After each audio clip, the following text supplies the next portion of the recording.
kun ollaan nuoria, se menee hyvin. Eli Suomi on todella hyvä maa nuorelle, koska se on turvallinen ja on helppo niin ehkä tutustua toiset nuoret. Not true. Ja mitä? Not true. Not true.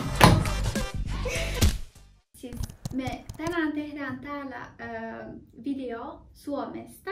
Me molemmatkin ollaan ulkomaalaisia ja halutaan tänään puhua Suomesta.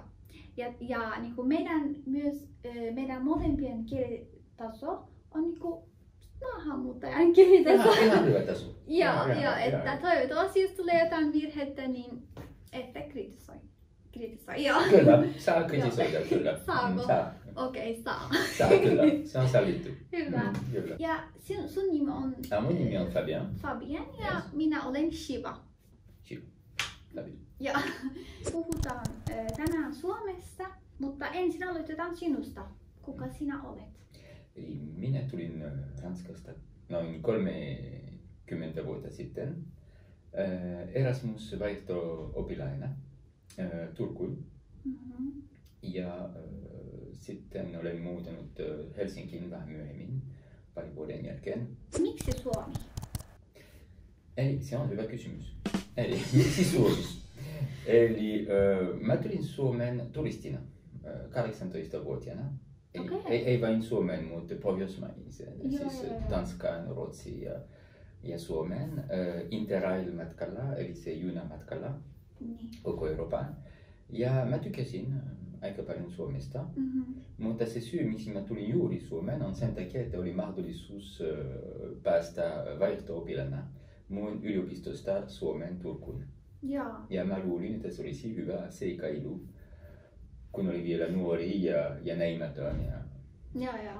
30 vuotta se tarkoittaa, että mä olen elänyt enemmän Suomessa kuin kotimaassa. Kun sä sanoit 30 vuotta oikeasti, silloin tuli yllätys mulle, että wow, miten pitkään. Mä ajattelin ehkä joku 15 tai 20 vuotta. Joo, ei ole niin paljon ulkomaalaisia, jotka ovat asuneet niin pitkään täällä Suomessa, koska 30 vuotta sitten oli aika vähän ulkomaalaisia tässä maassa. Ja nyt tietysti on paljon enemmän ulkomaalaisia, mutta silloin se oli aika harvinainen, kun ulkomaalainen asuu täällä väkineisesti Suomessa. Tavannut ulkomaalaiset, jotka ovat asuneet pidempi kuin minä, tietysti 40 vuotta, joskus 45 vuotta, mutta silloin oli erittäin harvinainen tapaus. Nyt mä en halua sanoa, että kaikkialla on maahanmuuttaja, koska itse olen maahanmuuttaja. Mutta mun täytyy sanoa, että mä en pidä itseäni maahanmuuttajaksi, vaikka se kuulostaa todella oudolta. Kyllä. Mutta mä pidän itseäni ulkomaalaisesta, joka on mun mielestä eri asia. Okei, voisitko kertoa vähän tästä?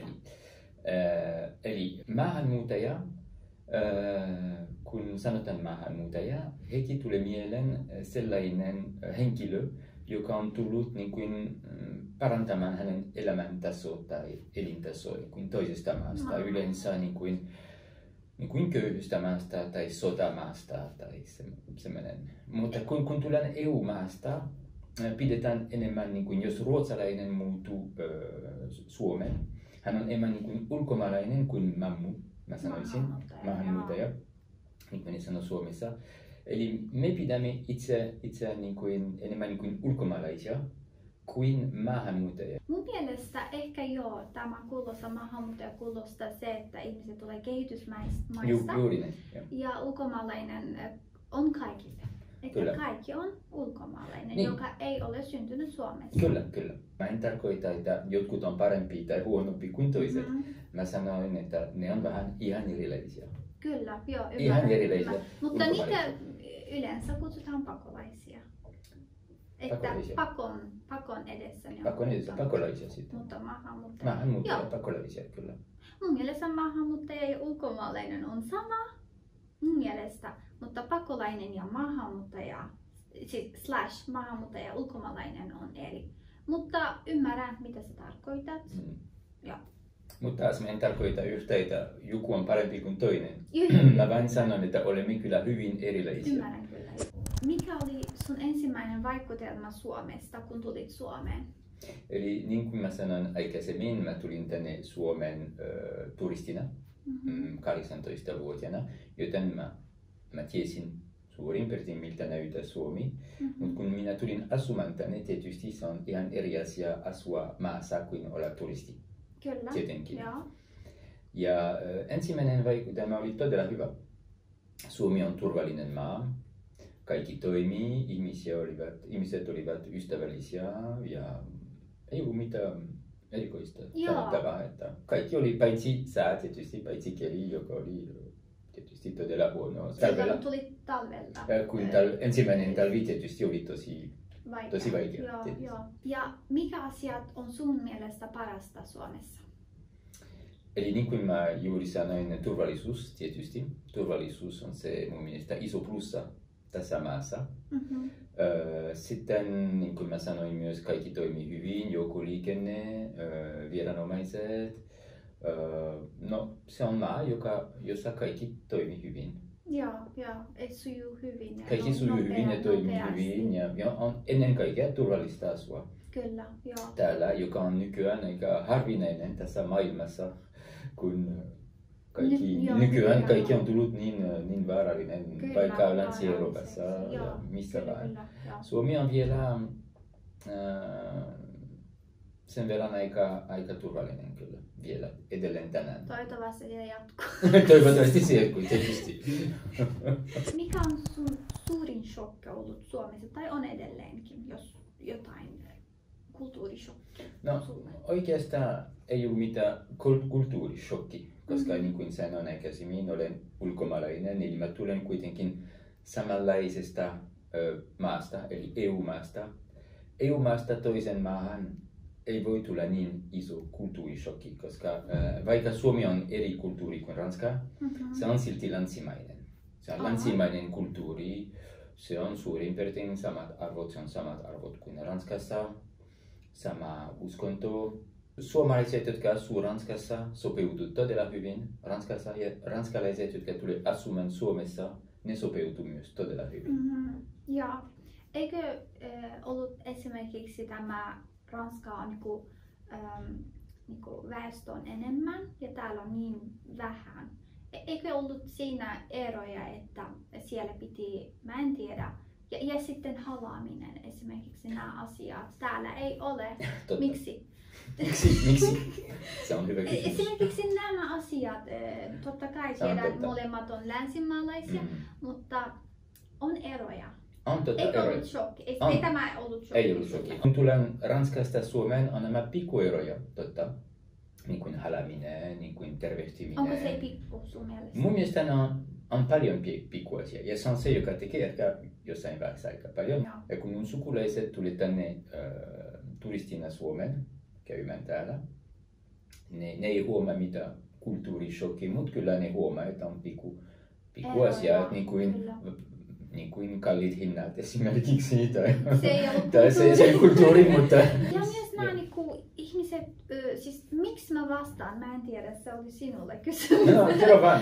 Bussissa on sama kuin kirjasto, jos menet bussiin täällä julkista liikennettä, on tosi hiljainen. Mä en ole ihan sama mieli tästä asiasta, koska mä asun Helsingissä tietysti pääkaupungissa. Ja mun mielestä metrossa ja bussissa ei ole niin hiljaista. Ne puhuu todella kova äänellä puhelimessa ja sä et kuule sitä Ranskassa. Ja kun mun tytär tuli Ranskaan mun kanssa ja hän huomasi myös, että metrossa oli aika hiljaa. Se oli todella hiljaisempi kuin Suomessa. Kuten mä sanoin, että en tiedä millaista siellä on, mutta mä ajattelin, että siellä on niin ruuhkaa ehkä. Väestö on enemmän, ehkä olisi semmoista. Okei. Ei, itse asiassa ei. Joo, mä leikan nää pois. Se iso leikkaus. Mikä on ensimmäinen asia, mikä yllätti sinut positiivisesti Suomessa? Eli se oli taas se turvallisuustunnelma. Oliko se iso asia sulle? Se oli tärkeä. Se on tosi tärkeä. Se on tärkeää erityisesti kun tulet isosta kaupungista niin kuin minä, jossa on joka hetki epäturvallinen melkein ollut missä tahansa, milloin vaan. Ja kun tulet Suomeen ja huomaat, että tunnelma on mä sanoisin, ei rento, mutta turvallinen ja voit kävellä missä vaan, milloin vaan. Ei tuntu mitään uhkaava tilanne. Okei, joo. Ja se on kuitenkin todella hyvä. Tosi tärkeää. Tosi tärkeää. Ihmiset ovat suvaitsevia, ystävällisiä. No, ei paljon muuta sanottavaa tästä Turun Suomeen. Nyt puhutaan kielestä ja kulttuurista, että mikä suomen kielessä on ollut sulle vaikeinta suomen kielessä? Se on ehkä ääntäminen näitä ä ja a, joka on minulle vähän vaikea vielä edelleen, se ä ja a. Ja sitten se on se tupla konsonantti. Mä en koskaan tiedä milloin pitäisi laittaa tupla t tai tupla k. Ja se on esimerkiksi syömättä ja syömättä. Tietysti suomalaiselle se on kaksi ihan eri asiaa, mutta minun korvalle se on ihan sama. Mitä sun mielestä on paras tapa oppia suomen kieltä? Eli tämä on hyvä kysymys. Eli se paras tapa oppia suomen kieli, tai mikä tahansa kieli itse asiassa, se on se, mitä ne kutsuu sitä kielikylpy. Eli se tarkoittaa, että pitäisi olla yhteiskunnassa, eli ihan sisällä, missä on kavereita esimerkiksi työpaikalla, tyttöystävä tai poikaystävä, se voi olla kavereita. Mutta koulu minun mielestä ei ole paras tapa. Mun mielestäkin. Oppia suomea tai mikä tahansa muu kieli. Kirjakieltä ei tarvitse Suomessa. No, ei tarvitse paljon. Ei paljon. Ei tarvitse paljon. Joo. Mitä koet suomalaisen ruoan ja ruokakulttuurin? Eli ruokakulttuuri, kun tulen Etelästä, Ranskasta, tietysti ruokakulttuuri on minulle aika köyhä tässä maassa tietysti, koska se perustuu niin kuin tummaleivästä ja perunasta ja näkistä. Eli tämä voi olla vähän shokki itse asiassa, jos kun sä puhuit shokista, eli nyt tullaan takaisin se shokkitilanteesta, eli kyllä tämä oli vähän shokki, että ei ollut paljon hyvä syöttävä meille, kun tulen Italiasta tai Ranskasta tai sellaisesta maasta, jossa ruokakulttuuri on aika rikas. Rikasta, joo. Ja se on aika onko se vielä iso ongelma sulle tämä? Se on edelleen iso ongelma. Tykkäätkö mänistä? Ei yhtään. Joo, se tuli mieleen heti. Ei ollenkaan. Mutta mä en ole ainoa, joka sanoo sitä. Tietysti monet ulkomaalaiset ei tykkää sellaisia ruokaa. Joo. Mä en tiedä kuka tykkää oikeasti. Kuka tykkää? En ole nähnyt vielä ulkomaalainen joka. Mä luulin, että olisi ensimmäinen. En ole. Sä sanoit, että täällä ruokakulttuuri ei ole niin rikasta, mutta silti onko sulla suosikki ruoka, suomalainen ruoka? Eli mä tykkään Suomesta maitoa. Mä tykkään paljon maitoa Suomesta. Esimerkiksi mä en juo maitoa mun kotimaassa, mutta Suomessa minä juon maitoa. Miten? Koska se on paljon parempi. Oikeasti? Joo. Maito on todella hyvä. Mikä on ero? En tiedä, se on tosi hyvä. En tiedä, se koostumus, se ei ole jälkimaku, se on pehmeä. Se on paljon parempi ja se on tuore. Kuitenkin se oli säilykemaito. Ranskassa meillä on... Pasteurized? Joo. Eli se on jääkaapissa täällä Suomessa, kun sä menet kauppaan. Joo. Maito on jääkaapissa. Meille se on niin kuin hyllyssä. Joo, ymmärrän. Haluan sanoa vielä, että tää ei ole ruokaa, mutta vesi. Vettä? Vettä. Meillä on myös kotimaassa todella hyvä. Voiko juoda hanasta? Voi. Ehdottomasti. Siis mä menen Sveitsiin tänä vuonna, viime vuonna 2024, niin totta kai minä voisin juoda, mutta ei ollut samaa makua. En tykkännyt. Ei niin paljon, mutta Suomessa tosi hyvä. Suomessa joo, mä sanoisin samalla tasolla kuin mun kotimaassa, joten minulle se ei ollut mitään erikoista. Mutta maito ja myös tumaleipä on hyvä tässä maassa. Joo, tosi hyvä. Hyvä vastaus. Maito ja tumaleipä. Tämä on mun mielestä hyvä kysymys, että mikä ominaisuuksia, suomalaisen ominaisuuksia haluaisit, että sinulla olisi? Sinä omistaisit sen? Järkevyys. Mikä? Järkevyyttä.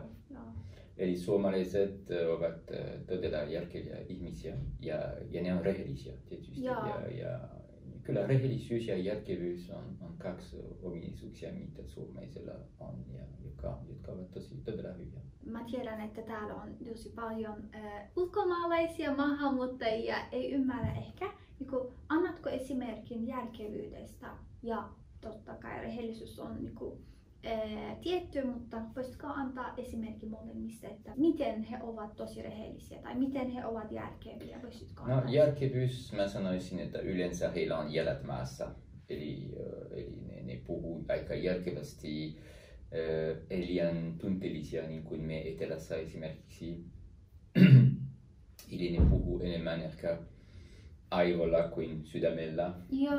Ja se on kyllä hyvä asia. Joskus se voi olla myös huono, mutta usein se on todella hyvä, että puhutaan niin kuin järkevästi.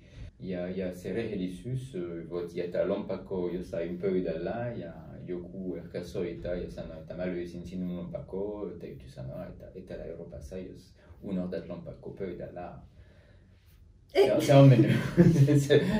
Ei kukaan soita. Paitsi polkupyörä. Se on varastettu. Varastetaan Suomessa. Niin, varastettu. Se on totta. Paitsi se, joo. Mutta lompakko tuli takaisin. Okei. Ja totta kai, mullekin tapahtui. Mulle kävi yksi kerta bensa-asemalla. Mun lompakko oli siellä kaikki rahat, kortit ja se tuli takaisin mulle. Mä en tiedä, miten he löysivät mun perheen siellä. Joo. Ja minäkin mä löysin kerran lompakko bussista ja minä soitin se omistajalle. Eli mä oon tullut vähän suomalainen. Olen suomalaistunut kyllä, tavallaan. Tuo järkevyydestä mä haluan puhua vähän lisää. Mä tykkään, oikeasti mä rakastan, kun ne on sellaisia järkeviä, että minä en pysty. Minä niinku acting like, mikä se on, niinku, käytäydyn tosi mun tunteiden avulla. Niin. Jos mä en tykkää joku ihmisestä, niin sen mukaan minä käytäydyn, mutta Suomessa ei. Tykkää tai ei tykkää, niin sun pitää tehdä se asia. Totta. Oikeasti. Se on totta. Joo. Mä oon aina sanonut, että se iso ero etelä-ihmisestä tai Välimeren ihmisestä on se, että meille esimerkiksi on tosi tärkeää, että kaikki on kaunis ja näyttää hyvältä. Niin. Ja Suomessa on tärkeää, että kaikki toimii.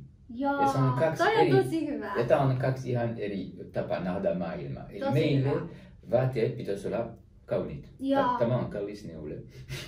Eli se pitäisi olla kallis, se pitäisi olla hyvä, näyttää hyvältä. Mutta suomalaiset, ne haluaa vaatteet, jotka pitää heitä lämpimänä, onko ruma vai ei. Oikeasti. Onko tosi ruma vai ei, se on ihan sama. Ne haluaa, että kaikki toimii. Toimii, ei ole väliä. Ei ole väliä, onko tosi ruma vai ei. Joo.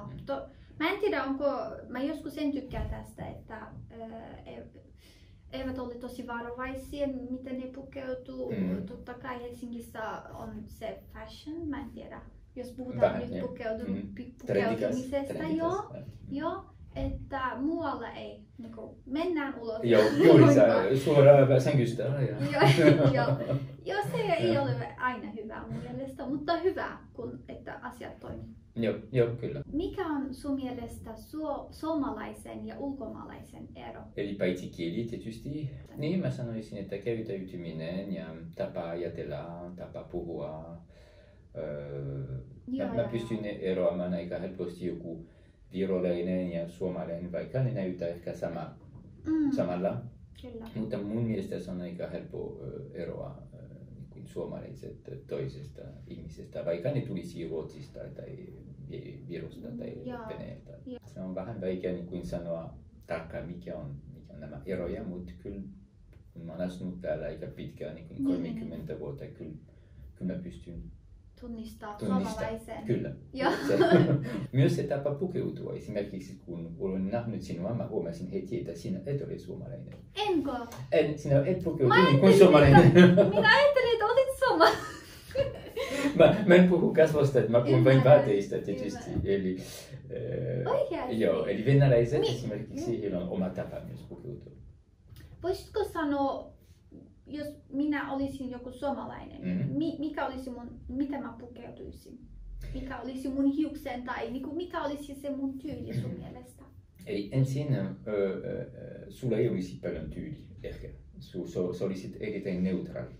Eli ehkä ilman meikkiä tai hiukset ei niin hyvin hoidettu tai semmoiset pikkukoruja ja myös se kevyt paita. Ei olisi. Ei olisi. Mutta minä meikkasin tänään vain tämän. Okay. Minä en yleensä meikkaa, mutta ymmärrän se idea. Ulkomaiset naiset pukeutuvat ehkä vähän hienompi. hienommalla tavalla. Kyllä minä voin tunnistaa esimerkiksi venäläiset. Venäläiset, juuri. Miten? Niin heillä on yleensä talvella pitkä toi saapat ja semmoinen korkea. Ja sitten he niinku toi, mikä oli suomeksi, pörröinen, fur, mikä se? Eli se Turkki. Joo. Se, ja sitten mä menin myös Venäjään, siellä kyllä hienoja tyyliä. Eli mikä haluaisit, niinku, että olisi erilainen, ei olisi näin, niinku, joku tietty asia suomalainen kulttuurissa, että haluaisit, että se olisi eri? Eli se pääasia, mitä haluaisin, että kehittyy Suomessa, se olisi se sosiaalielämä yleensä. Sosiaalielämä on kyllä iso ongelma, mä sanoisin Suomessa. Se on erityisesti kun olen vanhempi, on todella heikko minun mielestä sosiaalielämä. Tässä mä saan paljon yksinäisyydestä ihmisiä, paljon päihde- ja alkoholiongelmaa tietysti. Tietysti ei vain Suomessa, mutta Suomessa se huomaa aika paljon, kun on niin vähän ihmisiä. Eli olisin halunnut, että Suomessa olisi enemmän niin kuin vahvempi yhteiskunta, vahvempi sosiaalielämä yleensä. Joo, ymmärrän täysin, mutta mä en tiedä miten selittää se, koska mä en osaa niin selittää hyvin suomeksi, että ihmiset on vahvempi yhdessä, mutta Suomessa eivät ole, tai emme, koska mekin ollaan täällä. Emme ole niin yhdessä ja mä en tunne olevani vahva kuin ennen Suomea. Eli jos sulla on joku ongelma, on aina joku ihmisiä, mutta täällä Suomessa sun pitää pärjätä. Se on totta. Se on aivan totta. Siis mä oon aina sanonut, että Suomessa se iso ero, kun ne kasvaa lapset esimerkiksi, ne sanoo heille heti kun ne on nuoria, sun täytyy pärjätä yksin. Ei se on heidän tapa niin kasvata lapsia. Kaikki pitäisi pärjätä yksin. Meille se on pärjätään perheellä. Ymmärrän, ja ystävät ja koko yhteiskunta ympärillä. Mutta Suomessa kyllä on paljon, mä oon nähnyt todella paljon yksinäisiä ihmisiä. Ja yksinäisyys on kyllä minun mielestä aika iso ongelma tässä maassa. Vaikka monet suomalaiset sanoo, että erityisesti naiset sanoo, että minä haluan olla yksin. Eli ne sanoo, että ne haluaa, mutta totuus on se, että kun on yksin, sitten tulee pikkuhiljaa masennus ja sellaisia ongelmia. Mulla on yksi asia, haluan lisätä tähän, että minäkin ajattelin, että tämä on iso ongelma. Mutta kun olen nyt TikTokissa jo muutama kuukautta ja olen kysynyt tämä asia tosi paljon videoissa, olen maininnut.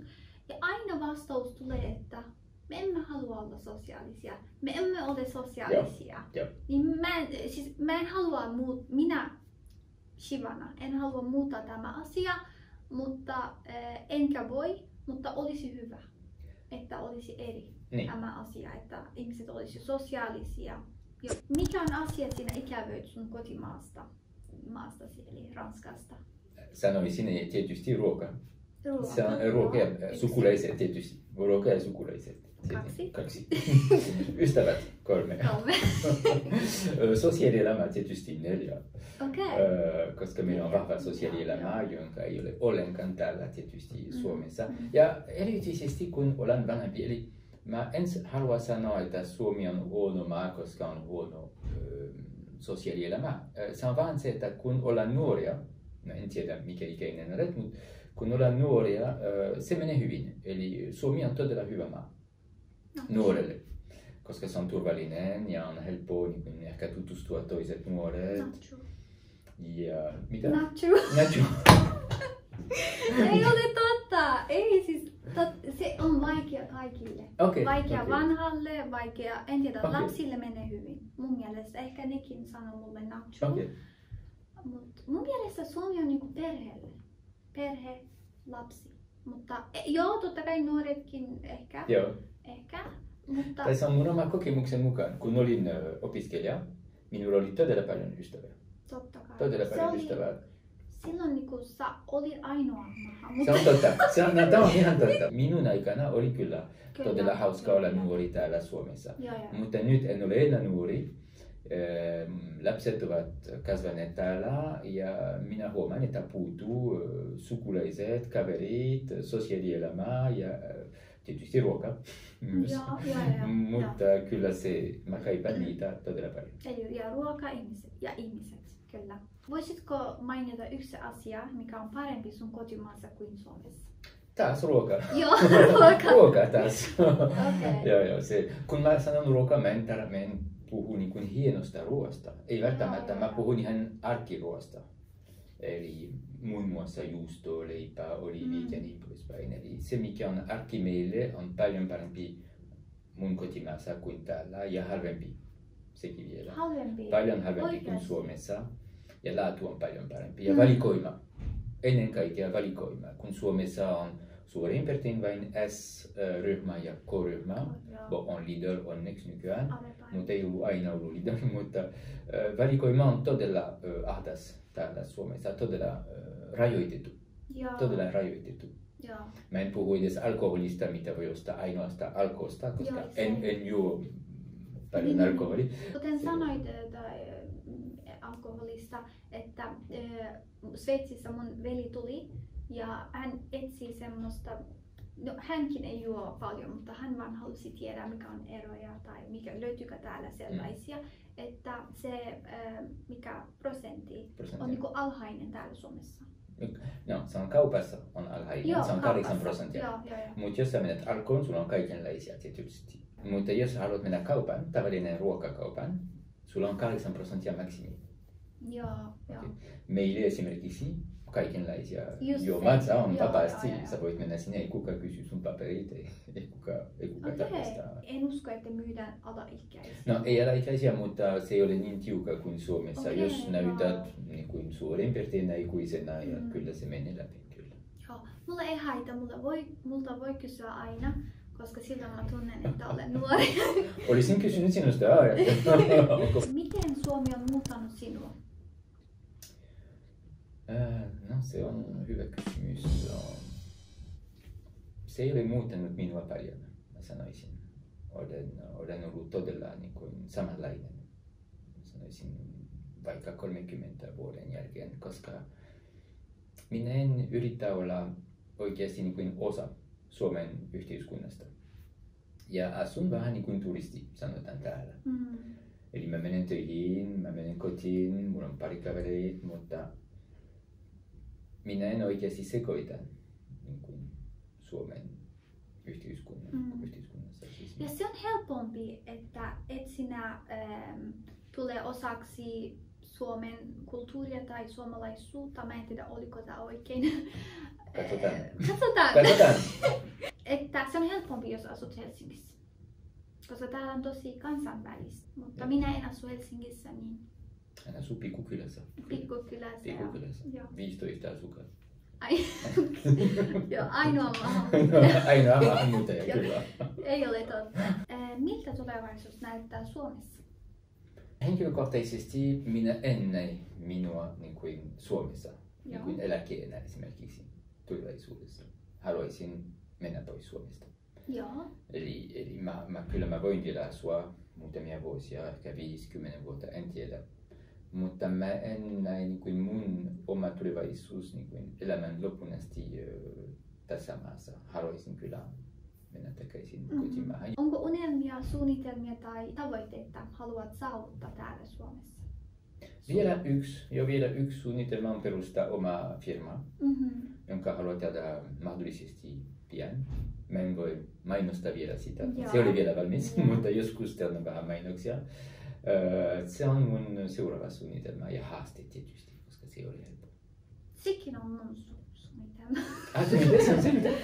Mä haluan perustaa firma. Totta kai. Perustetaan firma sitten. Me perustamme firma sitten. Mammukauppaan, by the way. Mammukauppaa? Oikeesti joo. Okay. Haluan. Mä luulin, että sulla oli kauppa, siksi nimi oli Mammukauppa. Ei, siis se on mun unelma. Okei, mä luulin, että se oli jo olemassa. Ei.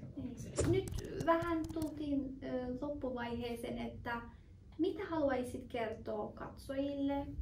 Suomi on kyllä, niin kuin mä sanoin, tosi hyvä maa asua. Sillä tavalla, että se on turvallista. Ja tässä maassa kaikki toimii. Mutta taas minusta tuntuu, että puuttuu jotain tässä maassa. puuttuu jotain todella tärkeää. Ja sen nimi on niin yksinkertaisesti elämyksiä, mä sanoisin. Ja sanoisin, että Suomi on ehkä liian neutraali paikka, missä voi nauttia elämästä. Ja mä sanoisin, että suomalaiset ehkä ei osaavat valitettavasti nauttia myös elämästä, eikä ruoasta. Esimerkiksi suomalaiset syövät ruokaa, koska pitäisi syödä. Täytyy syödä, eli syödään ruokaa. Meille se on ihan eri tapa ajatella. Me luulimme, että me pitäisi syödä sen takia, että syöminen on hauskaa, on sosiaaliasia. Mulla on vähän sulle peliä tai niinku mä haastan sinut. Mä annan sulle joku sana, sun pitää lukea sen. Ole hyvä. Eli epäjärjestelmällistymättömyydellä säkänköhän. Niin, eli tää oli kyllä haaste. Minä vahvistan, tämä oli haaste, kyllä. Ja mä epäonnistuin. I failed. Tämä toinen asia, että onko nämä sanat yhdyssana vai ei? Eli tässä on muutama sana, kumpi on oikein? Saman tien vai saman tien? Eli mä olisin sanonut se toinen. Mun mielestä se olisi järkevämpi toinen. Lukuun ottamatta tai lukuun ottamatta. Mä sanoisin ensimmäinen. Eli lukuun ottamatta tai lukuun ottamatta. Eli mun mielestä se on ensimmäinen, joka on oikea. Kynttilän valo tai kynttilän valo. Eli mun mielestä se on ensimmäinen, joka on yksi sana. Kynttilän valo. Mut en ole varma. Joo, että kiitos kun tulit ja kiitos. Olet antanut niinku aikasi tähän asiaan. Oli tosi kiva tavata. Kiitos, yritin vastata rehellisesti kysymykseen. Oli tosi mielenkiintoista kuulla hänen kulttuurista. Kiitos, oli tosi kiva tavata myös. Joo, kiitos tosi paljon. Kiitos teille. Kiitos kun katsoitte. Kiitoksia. Moikka!